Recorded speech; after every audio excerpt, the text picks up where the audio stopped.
పథకంలో భాగంగా జిల్లాలోనే భీమడోలు మండలం పరిధిలో గల 4 మత్స్య సహకార సంఘాలకు యాజమాన్య ఖర్చులు నిమిత్తం మంజూరు చేశారు. మంజూరైన 10,16,000 రూపాయలను చెక్కు రూపంలో సహకారం సంఘం సభ్యులకు చెక్కు రూపంలో పంపిణీ చేశారు ఎమ్మెల్యే ధర్మరాజు. ఈ సందర్భంగా ఎమ్మెల్యే ధర్మరాజు మాట్లాడుతూ ప్రభుత్వం మత్స్యకారుల ఆర్థికాభివృద్ధి కోసం అనేక సంక్షేమ పథకాలు అమలు చేస్తున్నదని, ఈ నిధులను సద్వినియోగం చేసుకుని ఉత్పత్తి పెంచాలని సూచించారు. ఈ కార్యక్రమంలో మత్స్యశాఖ అధికారులు, ప్రజాప్రతినిధులు, భీమడోలు మండలం ఎన్డీఏ కూటమి పార్టీల నాయకులు, మత్స్యకార సంఘాల అధ్యక్షులు మరియు సభ్యులు పాల్గొన్నారు. ఒక్కొక్క సంఘానికి 2,54,000 చొప్పున 10,16,000 మొదటి దశగా విడుదల చేశారు. రెండవ దశగా విడుదల చేసే అవకాశం కూడా ఉంది కాబట్టి మీరందరూ దీన్ని వినియోగించుకోవాల్సిందిగా కోరుతున్నాము. అలాగే జిల్లాలో 196 మత్స్య సహకార సంఘాలు ఉన్నాయి సార్.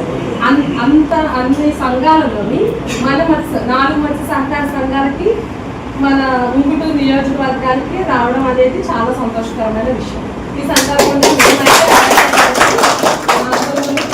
తెలియజేస్తున్నాం సార్. మత్స్యశాఖ తరఫున మత్స్య సహకార సంఘాలు థ్యాంక్ యూ సార్. ఎఫ్ఎఫ్పిఓస్ అంటే మినిమం 100 మెంబర్స్ పిఎం కేఎస్ఎస్వై 35 మంది మాత్రమే ఇస్తారు.